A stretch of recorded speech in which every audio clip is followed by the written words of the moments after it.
दोस्तों आज का वीडियो होने वाला है बहुत ही जबरदस्त, क्योंकि आज हम आपको बताने वाले हैं कि कैसे आप सिर्फ 5 साल काम करके सिर्फ 5 साल इन्वेस्ट करके एसआईपी में सिर्फ 3,000 रुपए पर मंथ, ज्यादा भी नहीं, कोई बहुत बड़ा अमाउंट नहीं बोल रहे, 3,000 रुपए पर मंथ इन्वेस्ट करके भी बना सकते हैं 7 करोड़ रुपए। हाँ, ये हो सकता है कंपाउंडिंग का पावर से, पावर ऑफ कंपाउंडिंग। कोई काम करने की जरूरत नहीं है, उसके बाद जिंदगी भर आप आराम कर सकते हैं। सिर्फ 3,000 रुपए की एसआईपी करनी है, वो भी सिर्फ 5 साल। ठीक है, कैसे होगा ये हम आपको पहले बताएंगे एक स्टोरी से। स्टोरी होगी 3 दोस्तों की आपको स्टोरी सुनाएंगे, और हो सकता है उस स्टोरी में से एक स्टोरी आपका निकल जाए। ठीक है, कैसे होगा वो हम आपको बताएंगे। चलिए हम 3 दोस्तों की कहानी पहले लेते हैं। पहले हम बात करते हैं, मैंने कोई भी इमेजिनरी नाम ले लिया, जैसे 3 दोस्त थे, धोनी, रोहित एंड कोहली। मैं क्रिकेट का फैन हूं, इसलिए मैं क्रिकेट के इमेजिनरी नाम ले रहा हूं। मैं आपको समझाने के लिए बस नाम ले रहा हूं, this don't take it seriously, बस आप लोगों को समझाने के लिए मैं नाम ले रहा हूं। यहाँ पे धोनी, रोहित एंड कोहली 3 दोस्त थे। तीनों की एज लगभग सेम थी, 20 साल के करीब थी। तो धोनी की सैलरी थी लगभग 20,000 रुपए पर मंथ, रोहित की सैलरी थी लगभग 15,000 रुपए पर मंथ, और कोहली की सैलरी थी लगभग 30,000 रुपए पर मंथ। ये बस एग्जाम्पल के लिए कह रहा हूं ताकि आपको समझने में आसानी हो, कैलकुलेशन समझने में आसानी हो कि कैसे 3,000 रुपए पर मंथ की एसआईपी से भी आप 7 करोड़ रुपए का फंड तैयार कर सकते हैं और आप बड़ा इनकम जनरेट कर सकते हैं। ठीक है, और उसके बाद आपको जिंदगी भर कोई काम करने की जरूरत नहीं पड़ेगी। तो कैसे करना है, तो तीनों दोस्त थे, तीनों की एज लगभग सेम थी, तकरीबन 20 के आसपास। सैलरी थोड़ा बहुत अंतर था। तो जो धोनी थे तो वो एक छोटा मोटा जॉब करते थे, 20,000 की उनकी सैलरी थी। तो उन्होंने कोई वीडियो देखा इन्वेस्टिंग का, एसआईपी का, जैसे हमारा कोई वीडियो देखा, और उन्होंने एसआईपी स्टार्ट करने का मन बनाया। तो उन्होंने क्या किया, 3,000 रुपए पर मंथ की एसआईपी स्टार्ट कर दी। ठीक है, 3,000 रुपए पर मंथ की एसआईपी स्टार्ट कर दी। धोनी ने जाके अपने दोस्त रोहित और कोहली को भी कहा कि भैया आप भी एसआईपी स्टार्ट कर लो। मैंने एसआईपी स्टार्ट कर दिया इन्वेस्टमेंट का। तो रोहित ने कहा नहीं, मुझे भरोसा नहीं है, मेरा पैसा डूब जाएगा, ये सब मार्केट भाग जाता है, कंपनी भाग जाएगी, मुझे भरोसा नहीं है। और उसने, रोहित भाई ने मना कर दिया। ठीक है, कोहली भाई ने भी वही किया। कोहली भाई ने भी कहा कि नहीं, मुझे भी इन्वेस्ट करने में कोई दिलचस्पी नहीं है, मुझे भी इन्वेस्ट नहीं करना। ठीक है, तो रोहित और कोहली ने तो इन्वेस्ट करने से मना कर दिया। लेकिन धोनी ने क्या किया, इन्वेस्टमेंट जारी रखा, और धोनी ने तकरीबन 5 सालों तक इन्वेस्टमेंट किया। ठीक है, धोनी की एज 20 साल थी, धोनी ने 5 सालों तक यानी 25 साल जब उनकी एज हो गई तब तक उन्होंने इन्वेस्टमेंट जारी रखा। उसके बाद देखा उन्होंने कि भाई मेरे पास तो अब पैसा नहीं हो रहा है इन्वेस्टमेंट करने को, तो उन्होंने क्या किया, एसआईपी के स्टॉप कर दिया।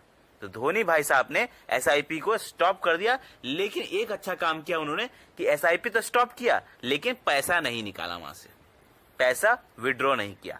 तो उनका इन्वेस्टमेंट अमाउंट, अगर 5 साल तक आप 3,000 रुपए की एसआईपी करते हैं तो आपका इन्वेस्टमेंट अमाउंट, जो पैसा जमा होता है, वो होता है 1,80,000 रुपए। तो उनका 1,80,000 रुपए वहां पे जमा रह गया। उन्होंने छोड़ दो, बाद में देखा जाएगा, जब मन करेगा तब निकालेंगे, अभी जरूरत नहीं है। उन्होंने पैसा नहीं निकाला। अब रोहित और कोहली को फिर याद, उनको लगा कि भाई हमें भी थोड़ा इन्वेस्टमेंट करना चाहिए। तो रोहित ने भी क्या किया, रोहित, जब धोनी ने एसआईपी स्टॉप कर दिया 25 साल की एज में, तब रोहित ने एसआईपी स्टार्ट किया 3,000 रुपए पर मंथ की।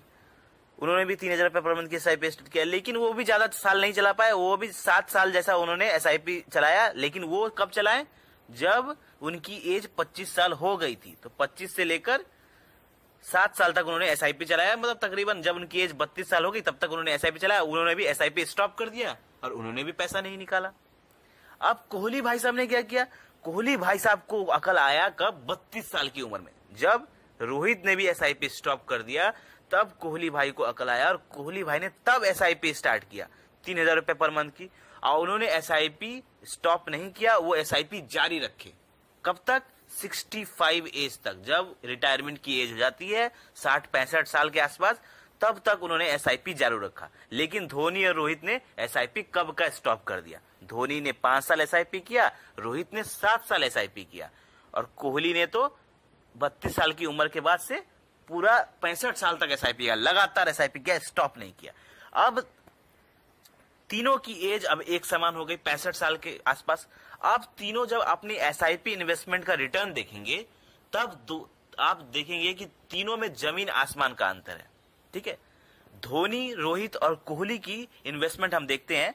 तो सबसे पहले धोनी की देखिए, धोनी ने 5 साल तक एसआईपी चलाया, 20 से 25 साल की उम्र तक। जब 20 साल में उन्होंने एसआईपी स्टार्ट किया, 25 साल की उम्र तक एसआईपी चलाया, तो इन्वेस्टमेंट अमाउंट उनका कितना हुआ था? 1,80,000 रुपए वो लगा के उन्होंने छोड़ दिया था। ठीक है, रोहित ने 7 साल एसआईपी चलाया, लेकिन उन्होंने गलती क्या किया, उन्होंने 5 साल लेट एसआईपी स्टार्ट किया, मतलब 25 साल की उम्र के बाद से एसआईपी स्टार्ट किया, तो उनका इन्वेस्टमेंट अमाउंट हो गया 2,52,000 रुपए। ठीक है, कोहली भाई ने क्या किया, कोहली भाई ने 32 साल की उम्र के बाद से एसआईपी स्टार्ट किया और 65 साल की उम्र तक जारी रखा। अब तीनों के पास पैसा कितना होगा 65 साल की एज में? जब उनका एज 65 हो जाएगा तो आप जान के आप देखिए क्या होता है, फाइनल मनी किसके पास कितना होगा? कोहली के पास फाइनल मनी होगा 3,30,00,000 रुपए के आसपास। ठीक है, 65 साल की उम्र में, जबकि उन्होंने 32 साल की उम्र में एसआईपी स्टार्ट किया और 65 साल तक चलाया, तो उनके पास होगा 3,30,00,000 रुपए। ठीक है, रोहित भाई के पास कितना होगा? रोहित भाई ने 25 साल की उम्र से एसआईपी स्टार्ट किया। ठीक है, और 25 साल की उम्र से 7 साल तक एसआईपी चलाया, 32 साल की उम्र तक, और उसके बाद उन्होंने एसआईपी स्टॉप कर दिया, पैसा नहीं निकाला। तो उनके पास कितना होगा? उनके पास होगा 4,50,00,000 रुपए के आसपास, 4.49 करोड़, मतलब लगभग 4.5 करोड़ रुपए उनके पास होगा। सोचिए, सिर्फ 7 साल चलाया उन्होंने, जबकि कोहली ने बहुत दिन चलाया फिर भी। उसके बाद आप धोनी के देखिए, धोनी ने सिर्फ 5 साल इन्वेस्टमेंट किया, 3,000 रुपए की एसआईपी, उनका पैसा जमा हुआ था सिर्फ 1,80,000 रुपए, लेकिन वो पैसा उन्होंने छोड़ दिया। और अब जब 65 साल उनकी उम्र है तो उनके पास कितना है? 7,20,00,000 रुपए। This is called power of compounding. देखिए, कोहली के पास सिर्फ 3,30,00,000 रुपए होंगे, रोहित के पास 4,04 करोड़ के आसपास होगा, जबकि धोनी के पास 7,20,00,000 रुपए होंगे। कितना दिन एसआईपी किया उन्होंने? सिर्फ 5 साल एसआईपी किया। पैसा कितना जमा किया? पैसा सिर्फ 3,000 रुपए पर मंथ करके एसआईपी जमा किया, वो भी सिर्फ 5 सालों तक। और वो पैसा 65 साल की उम्र में, जब उनका रिटायरमेंट का एज हो गया 60-65, तब उनके पास 7,20,00,000 रुपए हैं। तो इसका कंक्लूजन क्या निकलता है? इस कहानी का कंक्लूजन क्या निकलता है? इस कहानी का कंक्लूजन ये निकलता है कि आप सिर्फ 5 साल एसआईपी करके भी बहुत मोटा पैसा छाप सकते हैं एसआईपी इन्वेस्टमेंट से। क्यों? क्योंकि यहां पर कंपाउंडिंग काम करता है। लेकिन शर्त एक ही है, जितना जल्दी हो सके उतना जल्दी स्टार्ट करें। अभी आपकी उम्र कितनी भी हो, जितनी भी आपकी उम्र हो, उतनी जल्दी आप एसआईपी स्टार्ट करें। अगर आपकी उम्र 20 साल है तो अभी एसआईपी स्टार्ट कर दे, 25 साल है तो अभी एसआईपी स्टार्ट कर दे। मतलब जितना आप लेट करेंगे ना एसआईपी इन्वेस्टमेंट में, उतना ज्यादा ही आपको कंपाउंडिंग में नुकसान होगा। तो इसीलिए starting early is very important in SIP. जितना जल्दी आप एसआईपी स्टार्ट करेंगे उतना ज्यादा आपको फायदा होगा। अगर इससे सबक ये भी मिलता है कि धोनी ने जब इन्वेस्टमेंट किया 3,000 रुपए पर मंथ 5 सालों तक, तो उन्होंने क्या किया? पैसा को विड्रॉ नहीं किया, मतलब पैसा निकाला नहीं। मतलब अगर एसआईपी अगर आप स्टॉप कर देते हैं, अगर आपके पास पैसे नहीं है पर मंथ इन्वेस्ट करने को, तब एसआईपी स्टॉप कर दीजिए। लेकिन क्या करिए? पैसे मत निकालिए। अगर आप एसआईपी स्टॉप करके वहीं छोड़ देंगे, इन्वेस्टेड छोड़ देंगे, तो वो पैसा आपका लमसम बन जाता है और वो पैसा कंपाउंड होता है, लमसम की तरह कंपाउंड होता है। हर साल उस पर रिटर्न पर रिटर्न मिलता है, कंपाउंडिंग होते रहता है, उस पर कंपाउंडिंग काम करता है और लॉन्ग टर्म में वो बहुत मोटा पैसा बना के देता है। तो इससे दो सबक मिलता है। जितना जल्दी हो सके एसआईपी स्टार्ट करिए, चाहे वो कम इन्वेस्टमेंट ही क्यों ना हो। और हो सके तो अगर आपका एसआईपी स्टॉप भी अगर हो जा रहा है पैसे नहीं होने के कारण, तो आप एसआईपी में से पैसे ना निकाले, एसआईपी को इन्वेस्टेड छोड़ दें। अगर आप एसआईपी को इन्वेस्टेड छोड़ देंगे तो उसमें कंपाउंडिंग काम करेगा और लॉन्ग टर्म में आपको बहुत मोटा पैसा बना के देगा। तो आई होप आपको एक कैलकुलेशन समझ में आया होगा। ये वीडियो अच्छा लगा हो तो लाइक करें और ऐसे ही जबरदस्त फाइनेंशियल वीडियो पाने के लिए हमारे चैनल को सब्सक्राइब करें। धन्यवाद।